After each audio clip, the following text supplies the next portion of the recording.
ये तो आप जानते ही हैं, भारत के पड़ोस में बहुत कुछ चल रहा है, जहां हाल ही में नेपाल के प्रधानमंत्री भारत से रिक्वेस्ट करने में लगे हैं, क्योंकि नेपाल ये भी जानता है कि एक बार भारत नेपाल के लीडर्स के बीच में ऑफिशियल बैठक होती है तो भारत कुछ ना कुछ तो देगा ही।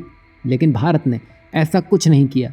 ये एक भारत का नया रूप है जो चीन नेपाल दोनों ने ही देख लिया है।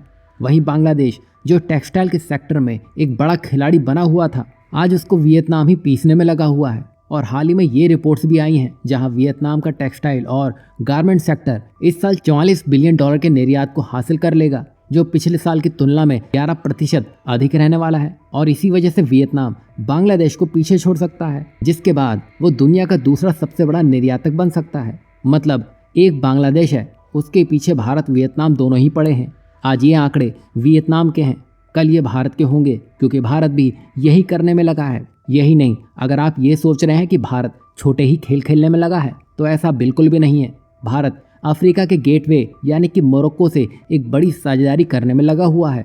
दरअसल भारत, जो अपनी सांस्कृतिक और कूटनीतिक ताकत यानी कि सॉफ्ट पावर के लिए जाना जाता है, अब अपने हार्ड पावर में भी तेजी से उभर रहा है। भारत की तेजी से बढ़ती अर्थव्यवस्था और रक्षा क्षेत्र में किए जा रहे सुधार इसके प्रमुख उदाहरण बन चुके हैं। वहीं भारत ने हाल ही में अपने रक्षा निर्यात में बड़ी सफलता दर्ज की है और मोरक्को इस उपलब्धि का मुख्य द्वार बनकर सामने आ रहा है। बता दें कि मोरक्को की सेना द्वारा किए गए परीक्षणों में भारत के टाटा का व्हील्ड आर्म प्लेटफॉर्म यानी कि वैप ने चीन के टाइप 8 को हराकर अपनी श्रेष्ठता साबित कर दी है। अब इस जीत के बाद मोरक्को ने भारत से उन्नत सैन्य तकनीक खरीदने की अपनी रुचि जाहिर कर दी है और हाल ही में नई दिल्ली से एक team India Morocco defence seminar के लिए रबात पहुंची है, जहां दोनों देशों के बीच रक्षा सहयोग और उत्पादन को लेकर बातचीत हुई है। बता दें कि मोरक्को के रक्षा मंत्री ने भारतीय डिफेंस कंपनी के लिए एक सरल, ब्यूरोक्रेसी फ्री और प्रॉफिटेबल एनवायरनमेंट का वादा किया है। साथ ही भारत और मोरक्को के बीच घनिष्ठ संबंधों को और मजबूत करने की बात कही है। मतलब यहाँ मोरक्को ये समझ चुका है कि अगर वो भारत के साथ रहता है और उसको मौका देता है तो वो अपने आप को भी डिफेंस में इस काबिल बना लेगा जिसमें वो आगे चलकर आत्मनिर्भर बन सकेगा।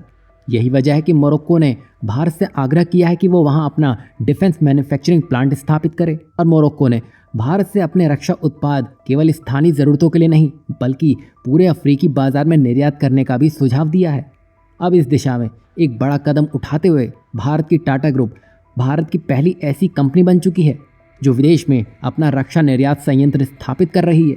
अब ये संयंत्र न केवल मोरक्को को बल्कि अफ्रीका के बाकी देशों के लिए भी आधुनिक रक्षा उत्पाद उपलब्ध करवाएगा। और यहाँ मोरक्को ने एक खास काम किया है, जहाँ उसने चीन अमेरिका को छोड़कर इसके लिए भारत को चुना है, क्योंकि भारत ने जो हाल के वर्षों में डिफेंस को लेकर प्रगति की है उसने इस देश को भारत की कंपनियों की तरफ देखने पर मजबूर कर दिया है। बता दें कि भारत का डिफेंस एक्सपोर्ट अब तेजी से बढ़ रहा है, जहां 2013-2014 में ये सिर्फ 686 करोड़ रुपए था, जो आज 2023-2024 में 22,000 करोड़ रुपए तक पहुंच चुका है। और भारत का लक्ष्य 2028 और 2029 तक इसे 50,000 करोड़ रुपए तक ले जाने का है। और इसमें मेक इन इंडिया पहल ने बड़ा योगदान दिया है।